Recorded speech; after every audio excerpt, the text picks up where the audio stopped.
Март на дворе, впереди хлопоты, в ГУПах готовятся к посевной кампании. Ряд важных вопросов по эффективному использованию земельных ресурсов обсудили на совещании в Минсельхозе. 22 год для сельхозпредприятий обещает быть насыщенным. Мы начали посев ранних яровых культур.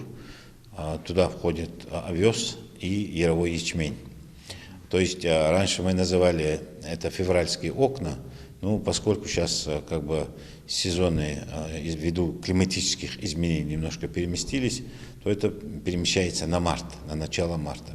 «Сей овес в грязь, будешь князь». Поговорка, которой следуют все аграрии. Пока погода позволяет, сельхозпредприятия работают без перерыва. На сегодняшний день посеяно более 1000 гектаров ярового ячменя и овса. Всего нужно засеять 4500 гектаров ячменя и чуть больше овса.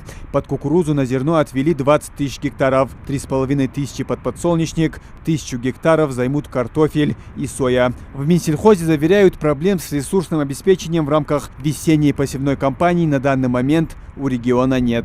Год предстоящий будет сложный в том плане, что мы должны обеспечить продовольственную безопасность региона.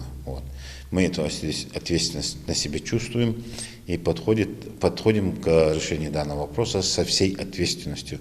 Буквально сегодня мы проводили совещание с директорами государственных унитарных предприятий, где министр и замминистра озвучили вопрос большой ответственности перед страной и перед республикой за обеспеченностью наших граждан социально необходимыми продуктами первой необходимости, скажем так. Пока погода позволяет, аграрии не планируют упускать и дня, чтобы уложиться в посевной срок. Семенами обеспечены на 100%. Засеять поля планируют в течение ближайшей декады. В этом году отвели 400 гектаров земли под сахарную свеклу. С каждого гектара планируют собрать 25 центнеров урожая, что покроет потребность местного населения на 20%. На этой культуре у нас мы с нуля все начинаем. К сожалению, нет и техники, но и тем не менее мы в любом случае эту задачу должны выполнить эту задачу по обеспечению продовольственной безопасности. Говоря об овощах, то в этом году земли, отведенные под них, увеличили в 2 раза до 600 гектаров на открытом грунте. Работы велись и по подкормке озимой культуры. Они заняли в прошлом году 25 000 гектаров, 15 000 пшеницы, 8,5 ячменя и более 2000 рапса. Сотрудники Минсельхоза оценивают состояние перезимовки культур на сегодня удовлетворительным. Ведем подкормку жидкими минеральными удобрениями, но этого мало. Нужна влага. Если не будет влаги, какими бы удобрениями ты не пользовался, результата не будет. Нужна влага. Но пока, хотя в феврале она отсутствовала, но то есть не то, что отсутствовала, ее было мало, недостаточно. Но сейчас более-менее влага есть, и я думаю, что те 40%, то есть 30% удовлетворительно и 10% в плохом состоянии, они могут полностью перейти в хорошее состояние. Проблема с отсутствием мелиорации все та же. Аграрии надеются на хорошие погодные условия. Если говорить об общей картине продовольственной безопасности, то республика на все 100% не сможет себя обеспечить продуктами первой необходимости. Даже если решить проблему с подпиткой влаги, покрыть потребность в мучной продукции возможно только на 60%. Сейчас эта отметка колеблется от 40 до 50. По плодовым у нас очень хороший потенциал. По плодовым мы можем более 100% обеспечить по плодовым продукции.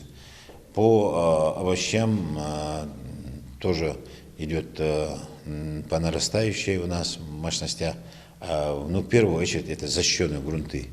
Там очень хорошие урожаи идут, томаты идут хорошо и огурцы.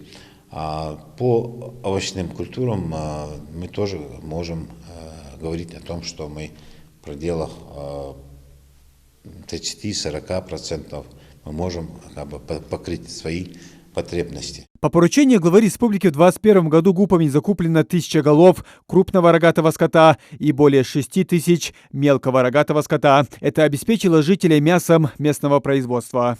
Пока у нас в государственных унитарных предприятиях нет условий, у нас по ФЦП программе было построено 12 кошар, вот, и эти кошары предназначены только для мелкорогатого скота, а для молочного направления, соответственно, должны быть обязательно там перечень условий. Это не только хлеб, скажем так, а обязательно там должны быть свои соответствующие условия для того, чтобы производить молоко.